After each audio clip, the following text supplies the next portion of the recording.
പഠനത്തിൽ മികവ് പുലർത്തുന്ന GCCയിലെ വിദ്യാർത്ഥികളെ ആദരിക്കുന്ന മീഡിയ വൺ മബ്രൂക്ക് ഗൾഫ് ടോപ്പേഴ്സ് തുടരുകയാണ്. മീഡിയ വൺ മബ്രൂക്ക് ഗൾഫ് ടോപ്പേഴ്സ് ഒമാനിലെ രണ്ടാം ഘട്ട മിഡിൽ ഈസ്റ്റ് കോളേജിൽ തുടരുന്നു. 300-ൽ പരം വിദ്യാർത്ഥികളാണ് മീഡിയ വണ്ണിന്റെ പുരസ്കാരം ഏറ്റുവാങ്ങിയത്. മസ്കത്തിലെ മിഡിൽ ഈസ്റ്റ് കോളേജിൽ നിന്നും അലി കൂട്ടായി ചേരുന്നു. മബ്രൂക്കിലെ ഒമാനിന്റെ രണ്ടാം വേദി മസ്കത്തിലെ മിഡിൽ ഈസ്റ്റ് കോളേജായിരുന്നു. 300-ൽ പരം വിദ്യാർത്ഥികളാണ് മീഡിയ വണ്ണിന്റെ പുരസ്കാരം ഏറ്റുവാങ്ങിയത്. സലാലയിൽ കഴിഞ്ഞ ശനിയാഴ്ചയായിരുന്നു 100-ൽ പരം വിദ്യാർത്ഥികൾ അവിടെ പുരസ്കാരം ഏറ്റുവാങ്ങി.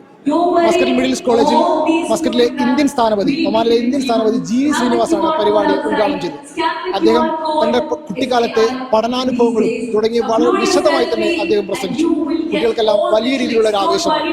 അതുപോലെ തന്നെ emotional leadership coach Riyas Hakeem നയിച്ച സെഷൻ വലിയ രീതിയിൽ കുട്ടികൾ വലിയ ആവേശത്തോടെ തന്നെ സ്വീകരിച്ചു.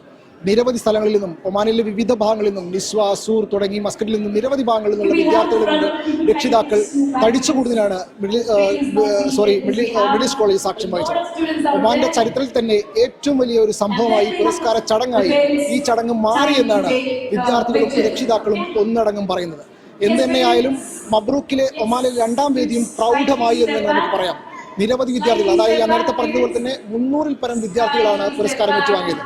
90% മാർക്ക് നേടിയ ഒമാനിലെ 90% മാർക്ക് നേടിയ ഇന്ത്യൻ സ്കൂളിലെയും മറ്റു സ്കൂളിലെയും വിദ്യാർത്ഥികളെയാണ് മീഡിയ വൺ ആദരിച്ചത്.